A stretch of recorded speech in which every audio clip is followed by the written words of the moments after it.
Hi guys, आपका स्वागत है आपके अपने show MKJ talks for investment in Hindi में। कैसे हैं आप सब भाई? आज का शुरू करने से पहले एक कभी कभी एक नया मैं चीज ले आता हूं और वो आज है सावधान इंडिया। भाई इंडिया सावधान हो जाओ, क्योंकि आज मेरे साथ एक ऐसी घटना घटी जिसका मुझे लगा अपने सभी मेंबर्स को बताना बड़ा जरूरी है। मैं बैठा हुआ था, अचानक जो है मेरी डॉटर मानसी जो वीडियोस भी बनाती हैं मेरे दूसरे चैनल के लिए, एमकेजे टॉक्स फॉर इन्वेस्टमेंट के लिए, वो अपनी वीडियोस भी लेके आती हैं मेरे कहने पर कि जो बच्चे थोड़े स्लो हैं उनको फायदा हो जाए। आपने देखी होंगी। उन्होंने के पास फोन पड़ा था मेरा एक, तो उन्होंने मुझे आके बताया जी आइडिया से पापा फोन आया है और आइडिया वाले कह रहे हैं कि हम ना आपकी जो वैलिडिटी खत्म हो गई है, हम आपका सिम डीएक्टिवेट कर देंगे। आपको डीएक्टिवेट करना है या एक्टिवेट करना है? मैंने कहा भाई हमें तो एक्टिवेट करना है। मैंने कहा लाओ मुझे फोन दो। उन्होंने मुझे फोन दिया। मैंने कहा हाँ बेटा क्या चक्कर है, बताइए क्या हो गया? कहते जी आपका आधार नहीं हुआ, ये नहीं हुआ, वो नहीं हुआ, आप बताओ आपने सिम एक्टिवेट करना है डीएक्टिवेट करना है? मैंने कहा भाई एक्टिवेट ही करना है, डीएक्टिवेट क्यों करना है? ठीक है सर, मैं आपको एक मैसेज आएगा, वो मैसेज का जो कोड है आप जो है फटाफट 1 2 3 4 5 पे भेज देना। मैंने कहा ये ऐसे होता है कि कोई भी आदमी आया जी एक मैसेज आएगा उसको भेज दूं? मैं तो नहीं भेजूंगा। किस बात के लिए भेज दूं भाई साहब? आप ऐसे होता है कभी? कहता जी आपको अपना फोन चालू रखना है कि नहीं रखना है? मैंने कहा यार आप बोल कैसे रहे हो? आपकी आवाज में वो मधुरता ही नहीं है जो आइडिया वालों की आवाज में होती है। आपकी आवाज में तो कर्कशता है। मैंने कहा भैया आजकल बीसीओ फ्रॉड हो रहे हैं। कहते कोई हम बैंक वाले थोड़ी जो फ्रॉड कर देंगे। मैंने कहा बेटा ऐसा है कि आप ना रहने दो, नहीं अगर आप ना सर वो मैसेज नहीं भेजोगे तो हम आपका आईसीआईसीआई बैंक और आइडिया का सिम दोनों बंद कर देंगे। अब जैसे उसने ये कहा तो मैं एकदम चौंक गया। मैंने कहा इसको कैसे पता मेरे पास आईसीआईसीआई बैंक में अकाउंट है? मैंने कहा ये तो पक्का फ्रॉड है। अब दो ही बातें थी, अगर आप मेरी जगह होते तो क्या करते? उसकी आराम से अच्छे से पूजा कर देते फोन के ऊपर ही। वो सारे श्लोक जो अच्छे वाले होते हैं आप सुनाते हो, जब गुस्सा आता है आपने सुनाने देते। मैंने कहा छोड़ यार, श्लोक सुना के अपना टाइम खराब करूंगा। मैंने फटाक से फोन काटा और बैठ गया। और थोड़ी देर बाद ही आईसीआईसीआई बैंक से मैसेज आ गया ओटीपी का, और उसका भी मैसेज आ गया सिम वाला। यानी उसका अप्रोच ये थी कि जैसे ही आई उसके पास उसने वो नंबर से ना मेरे आईसीआईसीआई बैंक की साइट पे गया और वहां से लॉगिन करने की कोशिश करी फोन वाले नंबर से। उसमें एक ऑप्शन आता है ऐसे वाला, तो उस फोन ने ओटीपी भेजा मेरे फोन पे। तो उसने कहा कि कहीं घबरा जाएंगे कि यार तो ओटीपी आ गया आईसीआईसीआई बैंक का और ये जो बैंक का खाता बंद होने वाला है और वो सिम का नंबर आया था वो 1 2 3 4 5 पे भेज देंगे। मैंने ऐसा कुछ नहीं किया, मैं समझ गया, मैं बच गया। अगर मैं वो भेज देता तो वो ओटीपी मेरे फोन की जगह अगली बार उसके किसी फोन नंबर पे आता, क्योंकि मेरा सिम जो है चेंज हो जाता। आजकल देखिए ऐसे बड़े बड़े फ्रॉड चल रहे हैं। तो फिर मैंने कहा बेटा ऐसे ऐसे चिंता की बात नहीं है, हमने कुछ सेफ है, फिर भी आप पासवर्ड बदल दो। हमने पासवर्ड एक कठिन वाला रख दिया। तो बेटा इस बात का यहां पर बताने का एक ही रीजन था कि मेरे ये प्यारे प्यारे बच्चों के साथ भी ऐसी दुर्घटना ना हो। ये चीज मैंने आज एक अलग करके बता दी और नाम रख दिया सावधान इंडिया। तो ये आपको अच्छा लगा? अगर अच्छा लगा है तो कमेंट में बताइए, नहीं तो आगे से मैं इस तरह की फ्रॉड वाली कोई भी चीज आपको नहीं बताऊंगा। इसका मतलब आपको पसंद नहीं है। अगर पसंद आया तो फटाफट आप जो है कमेंट में बता दीजिए और लाइक ठोक दीजिए, ताकि अगर इस तरह के मेरे साथ काफी, क्योंकि मेरे बहुत सारे अकाउंट्स हैं, बहुत सारी चीजें चलती रहती है, फोन नंबर्स हैं, पास में भी ऐसे कई बार हुआ था। इस तरह के इंसिडेंट्स जो होते हैं मैं आपको बता दिया करूंगा, ताकि आप में से कोई भी मेरा फॉलोअर कभी भी लुटे ना। और इसी तरह का अगर फोन उनको आ जाए तो भैया आप अपने लेवल के हिसाब से अच्छे खासे श्लोक उसको सुना देना। कैसा लगा डायलॉग कमेंट करके बताइए और लाइक ठोकिए। चलिए अब बात करते हैं आज क्या। भाई मैंने ना बच्चों का बड़ा अच्छा रिस्पांस आ रहा है, सर बड़ी नॉलेज बढ़ रही है, बड़ा अच्छा। तो मैंने थोड़ा सा ना टाइटलिंग चेंज कर दी है। अब मैंने टाइटलिंग इसकी रख दी कि बाजार आज बाजार कल। बाजार आज में मैं 3-4 चीजें बताऊंगा, बाजार कल में 3-4 चीजें बताऊंगा। यानी मैंने 2 मेन हेडिंग्स कर दी, आप ऊपर देख रहे हैं ये आ रहे हैं, इसके हिसाब से हम करेंगे। तो चलिए अब शुरुआत करते हैं पहले पार्ट की, बाजार आज। तो बाजार आज में सबसे पहले हम डिस्कस करेंगे आज की खास बातें, और वो है निफ्टी टॉक्स। सबसे पहले हम निफ्टी इंडेक्स की बातें करेंगे। जब मैं आपको टॉप 3% से ज्यादा वाले शेयर और 3% से कम वाले शेयर बताता हूं ना, तो मैं निफ्टी 50 इंडेक्स के बताता हूं। इसलिए मैंने इस पार्ट का नाम रख दिया निफ्टी टॉक्स। क्योंकि आप क्या करते हो, आप मेरे को दूसरे शेयर्स बताते हो, सर ये भी 3% से ज्यादा बढ़ा था, ये भी 3% से गिरा था, ज्यादा आपने बताया नहीं। मैं सिर्फ निफ्टी 50 में जो 3% से ज्यादा बढ़ते हैं और जो 3% से ज्यादा गिरते हैं उनकी चर्चा करता हूं। कारण ये होता है कि अगर हमें आइडिया लगे ना कि आज 3% से ज्यादा बढ़े हैं या 3% से ज्यादा गिरे हैं, ऐसे ज्यादा स्टॉक कितने, उससे ओवरऑल हमें मार्केट का एक कहते हैं ना एक टोन पता चलती है कि बाजार में हो क्या रहा है। तो इसलिए इस चीज को बिल्कुल इग्नोर ना करिए, ये बड़ी इंपॉर्टेंट चीज है, इस पे पूरा ध्यान रखिए। कई लोग कहते हैं सर हमें आता है, आप मत बताओ। मैं फिर भी लेके आता हूं, क्योंकि हमारे बहुत सारे ऐसे फॉलोअर्स हैं जिनको पता ही नहीं है, तो इसलिए मैं वो चीज लेके आता हूं। आइए शुरू करते हैं एमकेजे निफ्टी टॉक्स। तो निफ्टी 50 को अगर आप देखेंगे आज, तो निफ्टी 50 जो है आज बाजार खुलता है 9234 पर, जबकि कल बंद हुआ था 9270 पर, यानी लगभग जो है आपके 36 पॉइंट नीचे की तरफ गिरकर बाजार खुलता है और उसके बाद बाजार थोड़ी देर में तेज हो जाता है, काफी तेज हो जाता है, एक ऊपर का पीक बनाता है 9277 का। 9277 का हमें लगने लगता है अभी बाजार 9300 हुआ, पर बाजार 9300 नहीं होता।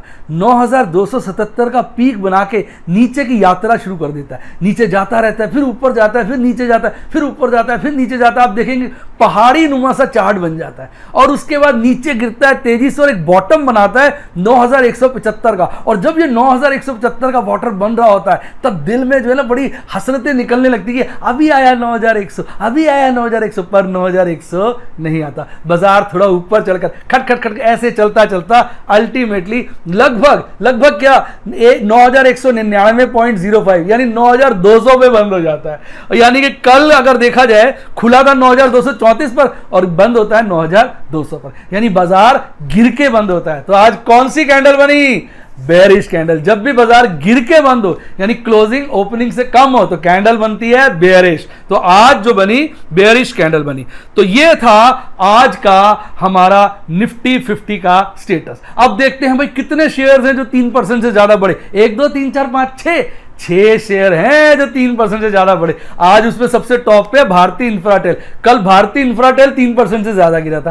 अब आप बताइए ऑपरेटर है कि नहीं? भाई अपना ऑपरेटर ही है, कभी नीचे कभी ऊपर। वही शेयर एक दिन 3% से ज्यादा गिर जाता है, अगले दिन 3% से ज्यादा चढ़ जाता है। तो ये आप और मैं थोड़ी कर सकते हैं, ये कौन करता है? हमारा ऑपरेटर ही है। सारा गेम पोजीशंस का है।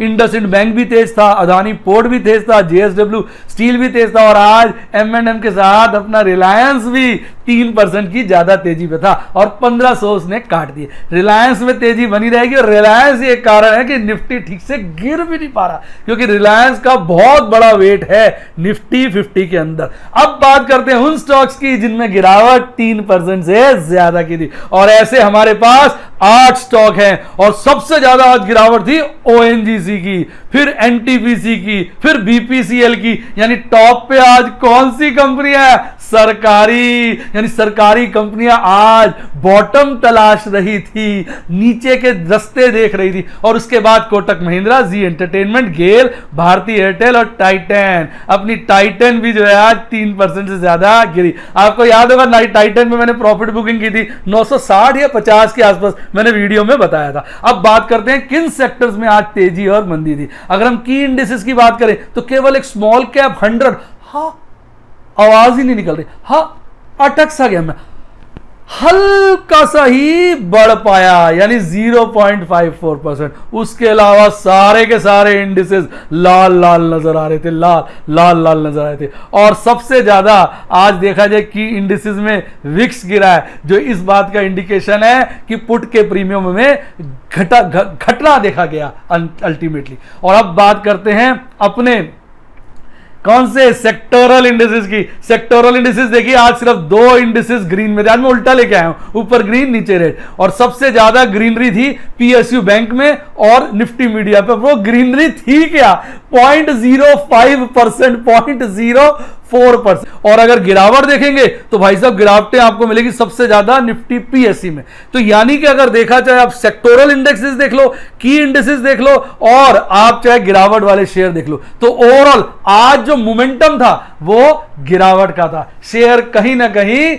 गिर रहे थे, ओवरऑल मंदी का माहौल था। आगे आज जो बाजार कल में, आज जब मैं टेक्निकल एनालिसिस करूंगा तो उसमें एक बहुत जबरदस्त पॉइंट बताऊंगा जिसको आपने मिस नहीं करना।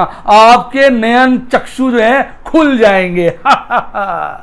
आइए अब बात करते हैं आपके एक प्यारे शेयर की, जिसका बहुत समय से आप बातें कर रहे थे, पूछ रहे थे, और वो शेयर है RBL बैंक। तो आपके सामने RBL बैंक से रिलेटेड हेडलाइन आ गया। ओहो, RBL बैंक के तो प्रॉफिट गिर गए हैं। कितना? 54%। क्यों? क्योंकि इन्होंने अपने प्रोविजंस बढ़ा दिए हैं। लेकिन अच्छी बात यह है कि नेट इंटरेस्ट इनकम बढ़ी है। तो आइए बात करते हैं।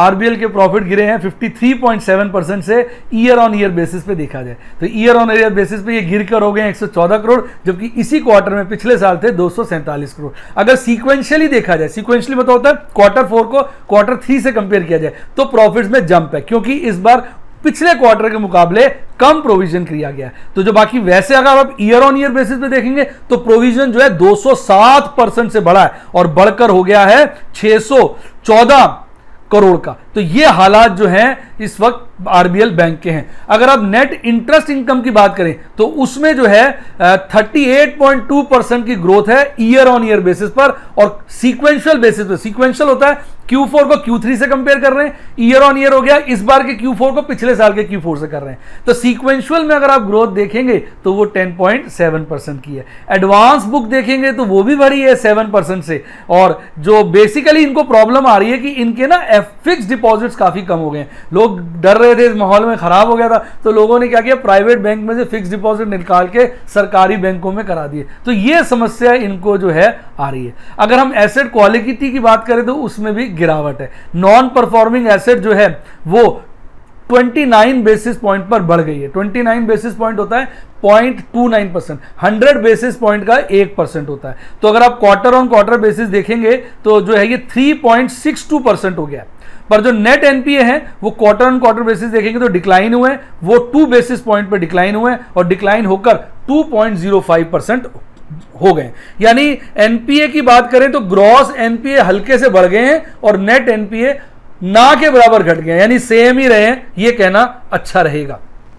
अगर प्रोविजन कवरेज रेशियो की बात करें तो वो इंप्रूव हुई है और वो इंप्रूव होके 64% हो गई है। और अदर इनकम की बात करें तो वो भी बढ़ी है 22% से और बढ़कर 500 करोड़ हो गई है। अब अगर हम पूरे फाइनेंशियल ईयर की बात करें तो प्रॉफिट में जो है गिरावट आई है 41.7% की और वो गिर के 505% हो गए। पर जो नेट इंटरेस्ट इनकम है वो 43% से बढ़ी है और वो बढ़कर 3630 करोड़ हो गई है। तो ओवरऑल अगर रिजल्ट्स देखेंगे आरबीएल बैंक के वो मिले जुले से रिजल्ट हैं, कोई मजेदारी नहीं है और कोई बुराई भी नहीं है, यानी कुछ वो एक्सपेक्टेड लाइन पर ही मोटे मोटे रिजल्ट है। और इसके बाद आज बाजार में क्या हुआ आरबीएल का, तो देखिए आज आरबीएल ने एक टॉप बनाया 137 का, पर जाते जाते कहते ना जाते जाते लुट गया, जाते जाते गिर गया, जाते जाते इसने 126 का बॉटम टच किया और 128 पर बंद हो गया। यानी पिछली बार के मुकाबले लगभग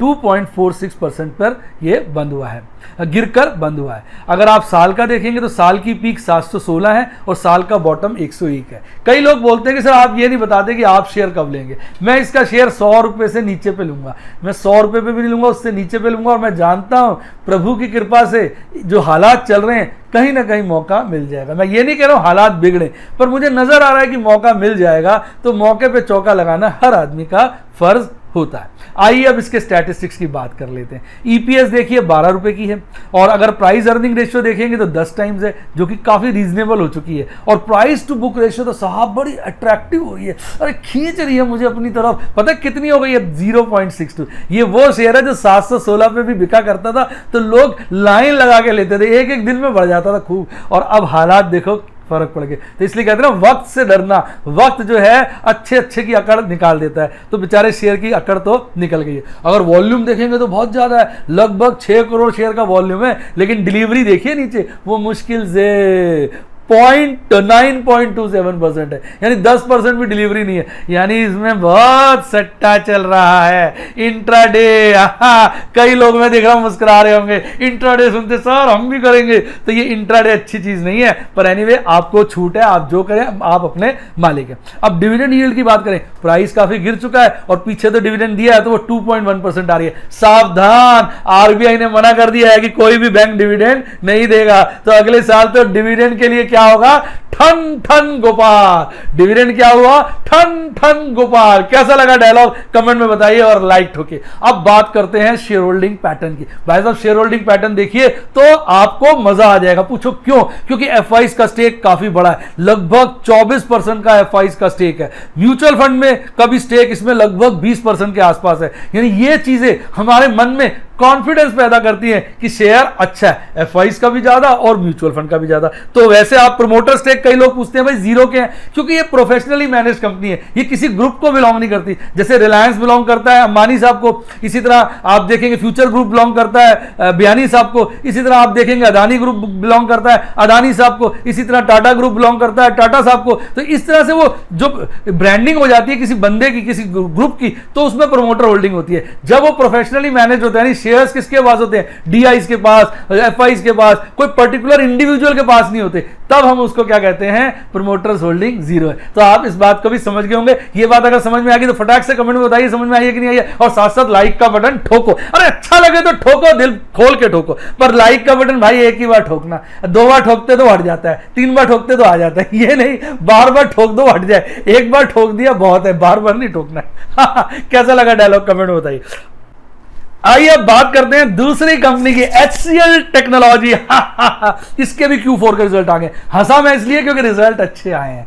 हंसी के पीछे राज है, कारण है। आपके सामने टाइटल आ गया साहब, प्रॉफिट जो है वो 23% बढ़ गए, 23% बढ़ गए। एनालिस्ट कह रहे थे 3025 करोड़ के आसपास प्रॉफिट होंगे, कंपनी बोली नहीं हम तो 3154 करोड़ के देंगे, यानी मार्केट एस्टिमेट की वाट लगा दी, उसको तोड़कर ज्यादा प्रॉफिट दिखाए गए। आइए चर्चा को डिटेल में करते हैं। साहब प्रॉफिट बढ़ गए हैं 22.8% और बढ़कर हो गए 3154 करोड़, जबकि इसी क्वार्टर में लास्ट ईयर थे 2568 करोड़। तो ये जो पोजीशन है अच्छी है, देखने में तारीफे काबिल है। अगर सीक्वेंशियल बेसिस पे भी देखें, यानी इस क्वार्टर के पिछले क्वार्टर से देखें, तो साहब सीक्वेंशियल बेसिस पे भी प्रॉफिट जो है 3.8% बढ़े हैं। तो मैं सोचता हूं HCL की अच्छी परफॉर्मेंस है। अगर आपको परफॉर्मेंस अच्छी लगी हो तो ठोको ताली, इस पे ताली ठोकनी है, बार बार लाइक नहीं है इस बात पे, क्योंकि मैंने थोड़ी कुछ किया तो HCL ने, तो ताली बजा दीजिए आप बैठे बैठे कि भाई कंपनी ने अच्छा किया। अब बात करते हैं रेवेन्यू की। साहब रेवेन्यू में भी 16.3% की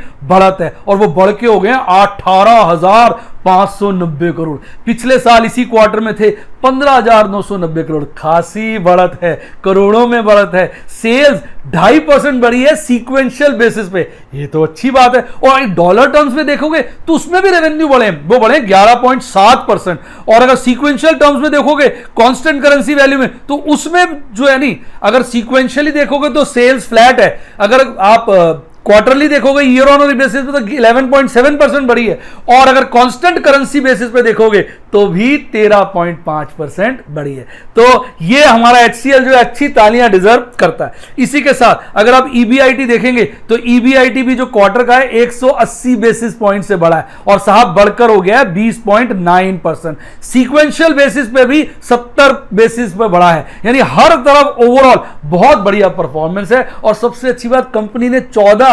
ट्रांसफॉर्मेशनल डील्स भी इस क्वार्टर में साइन करी है, तो अच्छा डिजर्व करती है। आइए आज इसके शेयर का भाव देखते हैं। पर बाजार तो बाजार है, कभी कभी अच्छे शिष्य को भी चाटा मार देता है। तो आज वैसे ये शेयर जो है गिर के बंद हुआ है 7.35 रुपीज, यानी 1.42% गिर के बंद हुआ है। बाजार में आज इसका बॉटम बना था 507 रुपए का और टॉप बना था 541 रुपए का। अगर आप 52 वीक हाई देखेंगे तो 623 है और लो देखेंगे 375 है, यानी कहीं ना कहीं शेयर इस वक्त 52 वीक के ज्यादा नजदीक है रेदर देन 52 वीक लो के। इसका मतलब शेयर की परफॉर्मेंस बाजार जो है मान के चलता है कि अच्छी है। वॉल्यूम इसमें लगभग 2 करोड़ का हुआ है, जिसमें 50% डिलीवरेबल्स है। मेरे पास ये शेयर भरे पड़े। मैंने इसको बायबैक के लिए खरीदे थे, और जब तक इसका बायबैक आया ना तो इसका रेट बाजार में बहुत अच्छा हो गया था, मैंने बायबैक में दिए ही नहीं, तो ढेर सारे शेयर मेरे पास इसके पड़े हुए हैं। तो HCL टेक्नोलॉजी की जय हो। तो अब बात करें डिविडेंड यील्ड की। डिविडेंड में ये TCS और इंफोसिस के मुकाबले कम देता है। इसकी डिविडेंड यील्ड सिर्फ 1.56% है। प्राइस अर्निंग रेशियो 16 टाइम्स है, और प्राइस टू बुक रेशियो जो है वो लगभग 4.5 टाइम्स है। यानी ओवरऑल जो शेयर है ठीक ठाक है, अच्छा शेयर है, इसको लेने के लिए हम ध्यान दे सकते हैं। अब बात करते हैं इसके लोन बुक की। तो अगर आप लोन देखेंगे मतलब बैलेंस शीट के अंदर, तो इसने लोन ठीक ठाक सा लिया हुआ है, बहुत ज्यादा नहीं है, क्योंकि इसकी जो शेयर होल्डर फंड है स्टैंड अलोन बेसिस पे 30,000 करोड़ की और लोन सिर्फ 32 करोड़ का है, तो कुछ भी नहीं है वो। और कंसोलिडेटेड बेसिस पे जो इसकी बैलेंस शीट में शेयर होल्डर फंड्स है वो 41,000 करोड़ से ज्यादा है, और लोन 3,000 करोड़ से कम है, यानी वो भी 10% से भी कम है। तो ओवरऑल लोन ज्यादा नहीं है, पर हां जीरो डेट नहीं है, ये बात हम कहेंगे। अब बात करते हैं इंस्टीट्यूशनल होल्डिंग की, शेयर होल्डिंग की। प्रोमोटर्स के पास 60% शेयर हैं, यानी बाजार में केवल 40%, और उस 40 में से भाई साहब झटका खा जाओगे। 28% एफआई के पास है, तो बचा ही क्या? 60% प्रोमोटर, 28% एफआई, 12% बचे सारा माल। अब 12% में म्यूचुअल फंड के पास 5% है, बच गया क्या? 7%। वो 7% में भी डीआई, बैंक सब आ गए, और आप और मेरे जैसे गरीब रिटेल इन्वेस्टर के पास मात्र 2% है। तो अच्छी चीजें तो ना आपके पास ना मेरे पास होती है। तो शेयर अच्छा है, भर लो। वैसे मेरे पास काफी सारा, मैंने अभी थोड़ी देर पहले बताया, बायबैक के चक्कर में खरीद लिया था। शेयर अच्छा है, बाकी नो डाउट इसके मुकाबले मुझे इन्फोसिस और टीसीएस ज्यादा अच्छे लगते हैं। देखो, पूछो क्यों, कमेंट में बताओ मुझे इन्फोसिस टीसीएस ज्यादा क्यों अच्छे लगते हैं, कमेंट में बताओ। मान जाओ, स्टॉप करो वीडियो पर, कमेंट बताओ। लिख लिया? अब मैं बताता हूं क्यों अच्छे लगते हैं। पसंद अपनी अपनी, भाई मुझे अच्छे लगते हैं, इसमें क्या बात है। कैसा लगा मेरा ये मजाक, कमेंट में बताइए। आइए बेटा, अब बात करते हैं मेंबर्स क्वेरी की। तो पहली क्वेरी जो है मैं अपने YouTube के मेंबर के ले रहा हूं। नाम है बच्चे का नीरज मौर्य। क्वेश्चन बोर्ड पे आ गया है, स्क्रीन पर आ गया है, मैं आपको अपनी भाषा में समझा देता हूं। वो कह रहा है, सर एक्सिस बैंक में से मुझे म्यूचुअल फंड में पैसे निकालने में दिक्कत आ रही है, और आपने एक वीडियो में कहा था आपको भी दिक्कत आ रही है, आपके पैसे निकल गए, तो आपने क्या किया? भाई मैंने तो सारे फंडों से पैसे निकाल दिए। एक फ्रैंकलिन में फंसा हुआ हूँ डेट फंड में, बाकी सब निकाल लिए। मैंने आपको पहले भी कहा था, मैंने 10 डेट फंड में पैसा लगाया, 9 में से निकला है, 1 में अटक गया। इसका भी अटक गया था। इसमें क्या हुआ मैं आपको बताता हूँ। अगले दिन मैंने जैसे ही रिडीम किया, अगले दिन सुबह सुबह सबके पैसे आ गए। तो आए किसके? नहीं, सिर्फ एक्सिस के। और फिर मैंने इनको फटाक से उसी दिन मेल कर दी, मैंने वेटिंग नहीं करी। अगले दिन मेल आ गया कि सर ऐसा है कि आपके पैसे आ गए होंगे, और अगर नहीं आए तो आप अपनी बैंक स्टेटमेंट भेजिए। देखिए टाल रहे हैं, मामला टाल रहे हैं। मैंने बैंक स्टेटमेंट भेज दी। अगले दिन फोन आया, फोन नहीं मेल आई, उसके मेल का एक फोन आ गया, कहते सर आपके बैंक स्टेटमेंट में हमने देखा पैसे नहीं आए, एक्चुअली आपके पैसे वापस आ गए। मैंने कहा वापस कैसे आ गए? सर आईएफएससी कोड मुझे लगता है ठीक नहीं था, कोई गलती है बैंक की डिटेल में। मैंने कहा वही बैंक की डिटेल ग्रो ऐप ने सबको दी होगी। मैंने इतने सारे म्यूचुअल फंड में से पैसे रिडीम करे, सबके पैसे तो आ गए, ठीक है, आप ही के नहीं आया। तो कोई ना कोई ये बात तो जचती नहीं थी मुझे। कहते सर देख लेता हूँ। फिर अकाउंट नंबर उसने चेक कराया, आईएफएससी कोड, अकाउंट था किसका? यस बैंक का। आईएफएससी कोड लिखा हुआ था कोटक महिंद्रा बैंक का। मैंने कहा चलो कोई कारण होगा, मैंने फटाफट ठीक करा दिया। मैंने कहा भाई ये इसका आईएफएससी कोड है, आप लिख लो, अब पेमेंट कर दें। कहते हाँ सर कल आ जाएगी। तो भाई साहब मैंने कहा चलो, मैं शाम को बैठा हुआ था, शाम को एक फ़ोन फिर आ गया। कहता सर वो एक्चुअली चक्कर क्या है कि आपको ना जो चेक की ना कॉपी भेजनी पड़ेगी, कैंसिल चेक की, वो आईएफएससी कोड तभी चेंज कर पाता हूँ। मैंने कहा सुबह सो रहे थे, सुबह ही कर लेते भाई, अब आप शाम को कह रहे हो, फिर टाइम लोगे आप। मैंने कहा छोड़ो, अब ज़्यादा क्या, सॉरी कहने का, मैं छोड़ यार। मैंने उसको फटाफट भेज दिया कैंसिल्ड चेक की कॉपी। अब अगले दिन मैं वेट कर रहा था, अगले दिन था शनिवार। मैंने फ़ोन किया, भाई साहब पैसे तो आए नहीं, दोपहर बीत गई है। कहता सर वो अब तो शनिवार है, शनिवार को आते नहीं, मंडे को पक्का आ जाएंगे। मैंने कहा यार ये भी लटका ही जा रहा है। मैंने फिर मंडे को फ़ोन किया, भाई साहब मंडे को फ़ोन ही नहीं उठाया। दोपहर में किया, शाम को उठाया नहीं। लास्ट में मैंने उसको व्हाट्सएप कर दिया, उसका व्हाट्सएप नंबर भी था। तो उसने मुझे कहा कि सर मैं मीटिंग में बिजी हूँ, मैं आपको कॉल करूँगा। कॉल नहीं करी, पर वो समझ गया था इसका प्रेशर बहुत है आदमी का। अगले दिन सुबह यानी ट्यूसडे का सुबह सुबह मेरे अकाउंट में पैसे आ गए। फिर ना मैंने उसको फ़ोन किया ना कुछ किया। तो ये सारी कहानी थी कि किस तरह से मैंने एक्सिस बैंक से अपने पैसे निकाले। तो आपको अच्छी लगी हो तो आप भी इसको फॉलो कर सकते हैं। अब दूसरी क्वेरी जो है वो मेरे व्हाट्सएप के मेंबर की है। तो दूसरी क्वेरी व्हाट्सएप के मेंबर की सामने आ गई है। आज की न्यूज़ थी कि जो अमेजॉन है वो फ्यूचर रिटेल में शेयर खरीद रहा है। तो उसका क्वेश्चन है नीचे आया हुआ है, hello sir what is your suggestion for future retail. भाई ये तो अच्छी न्यूज़ है, सजेशन तो क्या दें, ये न्यूज़ का तात्पर्य समझ लीजिए। फ्यूचर ग्रुप को ना डेट्स में फंसा हुआ, कर्जे के बोझ के तले दबा हुआ है। मैं बिग बाजार जाता था, वहाँ सारे के सारे अटेंडेंट मुझे जानते थे। वो सर कहते थे आज में एफडी करा दो, एफडी करा दो, एफडी करा दो। मैं एफडी नहीं कराऊंगा यार, ऐसे 10-12% ब्याज दे रहे थे। मैं नहीं कराऊंगा, मुझे रिस्क लगता है। ना तो डीमैट फॉर्म में आएगी ना कुछ आएगी, कौन पैसे वसूलता रहेगा। फिर वही चेक, मैंने चेक नंबर नहीं मिला, ये हो गया वो हो गया, तुम्हारे ड्रामे चलते रहेंगे। मुझे नहीं करानी एफडी, मैंने नहीं कराई। अच्छा किया नहीं कराई। अब ये कर्जे के तले दबा हुआ ग्रुप, इसलिए इसका शेयर का भाव बहुत ज्यादा था, गिर के नीचे आ गया। अब अमेजॉन कह रहा है भैया मैं पैसा लगा देता हूं। तो जैसे ही अमेजॉन ने ये न्यूज़ बताई, वो क्या कर रहा है, कुछ कंपनी का डीमर्जर किया जाएगा, क्योंकि कुछ एफडीआई के नॉर्म्स हैं, उनको सेटिस्फाई करने के लिए कंपनी का डीमर्जर होगा। और उसके बाद जो डीमर्ज होने के बाद एक नई कंपनी बनेगी, उसमें जो है अमेजॉन पैसा लगाएगा। तो इसकी न्यूज़ सुनते ही बाजार में गर्मी आ गई। आज देखिए प्राइस चार्ट, देखिए बाजार जो है अपर सर्किट में फ्रीज, 5% के बाद फ्रीज हो गया। सुबह ही सुबह खटाक से फ्रीज, आप देख सकते हैं सुबह ही चढ़ के फ्रीज हो गया। तो ये होता है जब किसी शेयर में अच्छी न्यूज़ आती है। आप और मैं तो खरीद नहीं पाएंगे क्योंकि बाजार फ्रीज। अब ये रोज 5% में फ्रीज रहेगा, बैठे रहो मौके की तलाश में लग रहे हो कब शेयर मिलता है। शेयर इस न्यूज़ के बाद वाकई अच्छा लग रहा है, अट्रैक्टिव लग रहा है। अब बात ये उठती है कि खरीद पाए ना खरीद पाए, तो वो तो अब बात की बात है। तो ये थी मेरा रिप्लाई बच्चे का, जो व्हाट्सएप का बच्चा था कि हाँ भाई शेयर बहुत अच्छा। आप एक नजर मार सकते हैं 52 वीक जो हाई है शेयर का लगभग 490 है और लो है 60 रुपए, अभी चल रहा है 76 रुपए आसपास, 52 वीक लो की है। लेकिन मैं आपको बता दूं ये 600-700 रुपए तक शेयर बिका हुआ है। ये तो 52 वीक है ना, अगर आप 2 साल का देख लेंगे ना तो हाई जो है वो 600-700 रुपए के आसपास है। मैंने इसमें काफी पोजिशनल ट्रेडिंग की थी, सस्ता खरीद के महंगा बेचता था, फिर सस्ता खरीद के महंगा बेचता था, कई बार मैंने इसमें प्रॉफिट बुकिंग की थी। आइए आपका स्वागत है बाजार कल में। बाजार कल में सबसे पहले हम करेंगे टेक्निकल एनालिसिस। भाई बड़ी खुशखबरी की बात है, पूछो क्या। याद है आपको मैंने राइजिंग वेज दिखाया था और मैंने कई वीडियो में 2 या 3 वीडियो में राइजिंग वेज बना के दिखाया था। मैंने कहा जब मंदी के बाद एक राइजिंग वेज बनता है ऐसे चोंच वाला, पीछे से ब्रॉड होता है आगे से पतला हो जाता है, तो बाजार एक लंबी गिरावट कर सकता है। और तब कई लोग हंस रहे थे क्योंकि बीच में 1-2 बार नहीं गिरी, सर कहां गिरा कहां गिरा कहां गिरा। अब देखिए बाजार लगातार 4 दिन से गिर रहा है। अब देखिए अब ये आज की ताजा स्थिति है, मैंने फिर से बनाया। बिल्कुल देखो ये जो चार्ट इस वक्त निफ्टी का बन रहा है, आप देखो ये जो मैं आपके लिए विकिपीडिया से चार्ट लेके आऊं, बिल्कुल सिमिलर नहीं लग रहा आपको? ईमानदारी से कसम खा के बताइए आप। अगर सिमिलर लग रहा है तो फटाफट लाइक ठोको और कमेंट लिख के बताओ हाँ सर बिल्कुल सिमिलर लग रहा है। आप चेक करो, ये देखो बिल्कुल वही पैटर्न है और लगातार 1, 2, 3, 4 दिन से गिर रहा है। यानी अगर ये टेक्निकल एनालिसिस इस बार ठीक उतरा, भाई टेक्निकल एनालिसिस पिछली वीडियो में मैंने बताया था अल्टीमेटली ठीक हो जाता है। वो पता क्या होता है कि हमें लग रहा था अभी गिरे, वो अभी की जगह बाद में गिरता है, वो ज्यादा लंबा खिंच जाता है। अब लगातार 4 दिन से गिर रहा है। अगर इस चार्ट को सही माने, ये पूरा का पूरा इसमें लग जाए तो बाजार अभी काफी नीचे गिरेगा ऐसा लगता है। कैसा लगा कमेंट में बताइए। अब मैं बात करता हूं आज की कैंडल की। साहब आज की कैंडल अगर आप देखेंगे, मैंने ये बड़ा कर दिया, स्क्रीन आपके सामने आ गई है। आज की कैंडल जो बनी है वो बिल्कुल माहीन सी बेयरिश कैंडल बनी है और उसकी बॉडी बहुत निक्की सी है, पंजाबी में कहते हैं निक्का, छोटी सी बॉडी है। और ऊपर जो उसकी विक है और नीचे की विक लंबी है। जब ऊपर और नीचे की विक लंबी और बॉडी छोटी हो तो इसका मतलब मार्केट कंफ्यूज है, थोड़ा डोजी टाइप हो गई। डोजी तो नहीं है क्योंकि डोजी में ना बॉडी बनती नहीं है, बिल्कुल लाइन हो जाती है या बहुत बारीक सी हो जाती है, पर थोड़ी सी बॉडी मोटी है। तो कहने का मतलब डोजी टाइप है ये, और इसका मतलब बाजार इनडिसिसिव, उसको समझ नहीं आ रहा है यहाँ जाऊँ वहाँ जाऊँ, ऊपर जाऊँ नीचे जाऊँ, किधर जाऊँ। बाजार की हालत ये है।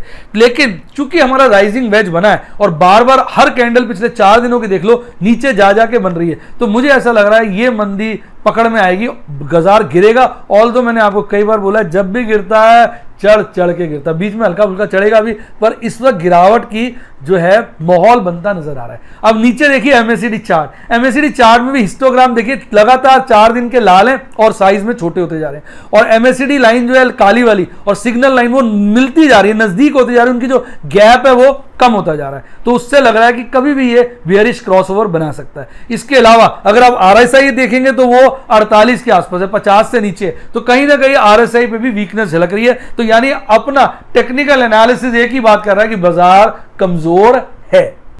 आइए अब बात करते हैं एफआईज डीआईज की एक्टिविटीज की। भाई आज कमाल हो गया, आज कहते हैं ना धोती का रुमाल हो गया। मतलब इतनी बड़ी बात हो गई कि इतनी बड़ी धोती थी घट के छोटी सी रुमाल बन गई। यानी इसका मतलब भाई साहब बड़ा चमत्कार हो गया। चमत्कार ये कि आज अपने एफआईज और डीआईज दोनों ने नेट में बाइंग करी और हद कर दी। मुझे तो लग रहा है डेटा ही गलत रहा हूं, पर निकाला तो एनएससी की साइड से रोज निकालती मैडम ने मुझे कहा दोनों की बड़ी भारी बाइंग है। मैंने कहा 4 बार चेक कर लो कहीं गलत ना हो।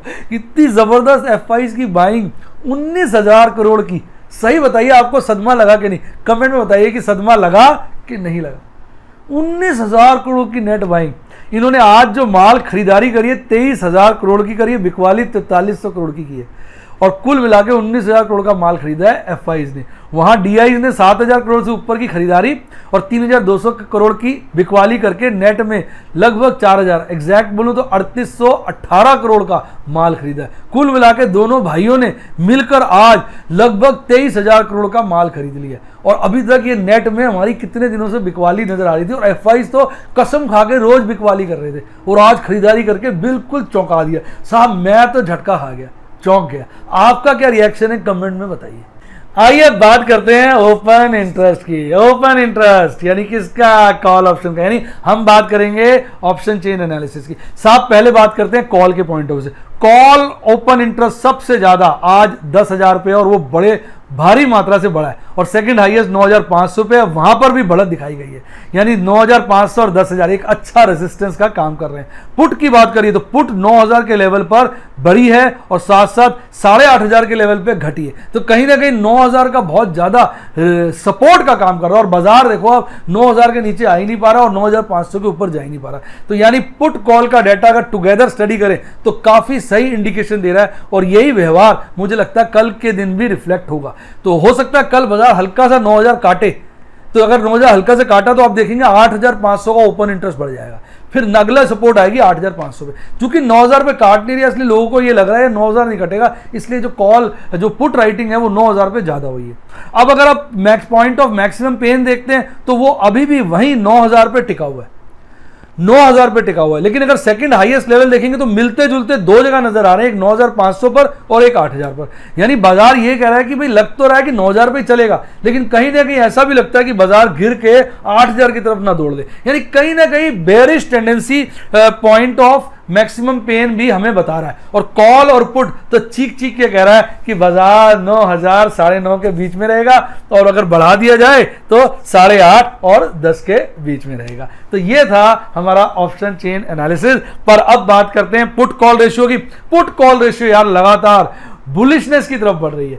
कल भी आपने देखा होगा पुट कॉल रेशियो घटी। अब में से एक मेंबर ने पूछा भाई पुट कॉल रेशियो क्या होती है। ऊपर ले लो total number of put contracts, नीचे ले लो total number of call contracts. तो पुट डिवाइडेड बाय कॉल, वो जो वैल्यू आती है उसको बोलते हैं पुट कॉल रेशियो। अगर पुट कॉल रेशियो 1 है तो इसका मतलब पुट्स और कॉल्स का वॉल्यूम सेम है। पुट कॉल रेशियो 1 से ज्यादा है तो पुट का वॉल्यूम कॉल के वॉल्यूम से ज्यादा है, और अगर पुट कॉल रेशियो 1 से कम है तो पुट का वॉल्यूम कॉल से कम है। तो इस वक्त पुट कॉल रेशियो में वॉल्यूम कम होता जा रहा है, यानी पुट कंपैरेटिवली कम है और कॉल्स ज्यादा हैं, जो इस बात का इंडिकेशन करती है कि बाजार बुलिशनेस की तरफ मुड़ रहा है। यानी यहां पर डेटा जो है वो चीख चीख के बुलिशनेस की बात कर रहा है। क्यों? क्योंकि पुट कॉल रेशियो भले वो इंडेक्स ऑप्शन हो, स्टॉक ऑप्शन हो, टोटल हो, सभी में अच्छी मात्रा से गिरी है। तो पुट कॉल रेशियो हमें कुछ और संकेत दे रहा है, और कैंडलस्टिक ऑपरेशन कोई और संकेत दे रही है, और कॉल ऑप्शन कोई और संकेत दे रहा है। तो कैंडलस्टिक ऑपरेशन तो कह रही है बाजार गिरेगा, हाँ के ना। पुट ऑप्शन चेन एनालिसिस कह रहा है 9 से 9:30 के बीच में रहेगा, हाँ के ना। और पुट कॉल रेशियो कह रहा है कि नहीं नहीं, बाजार जो है क्या होगा, बढ़ेगा, बुलिश है। तो ये इनके विचारों का फर्क है। कैसा लगा आप बताइए।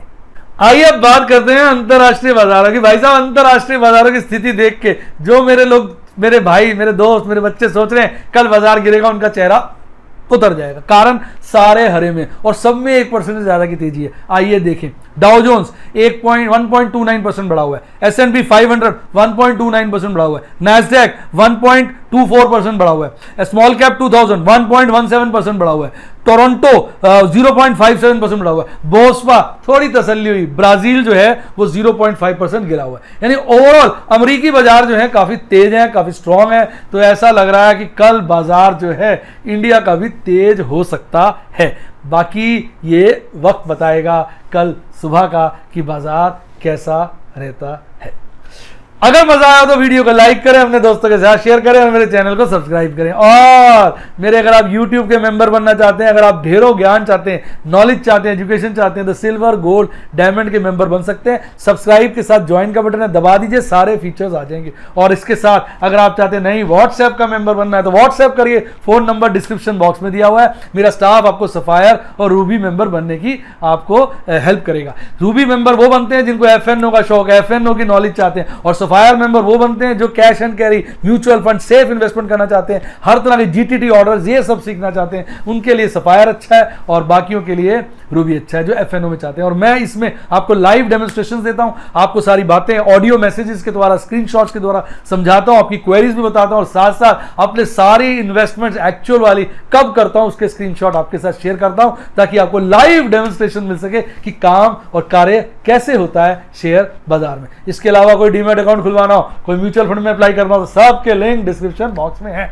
और अच्छी किताबें पढ़नी हो स्टॉक मार्केट से रिलेटेड, उसका लिंक भी डिस्क्रिप्शन बॉक्स में है। और मेरा ऊपर आ रहा है टेलीग्राम चैनल का लिंक, इसको जरूर ज्वाइन करिए, बड़ा सिंपल है। टेलीग्राम पे जाइए और लिख दीजिए MKJ टॉक्स फॉर इन्वेस्टमेंट, आपको मेरी फोटो के साथ फोटो नजर आ जाएगी, आप वो चैनल नजर आ जाएगा, उसको सब्सक्राइब कर लीजिए। इसी के साथ साथ bye, God bless you, happy investing, और आप स्टॉक मार्केट में बहुत बहुत बहुत पैसा कमाएं। बाय।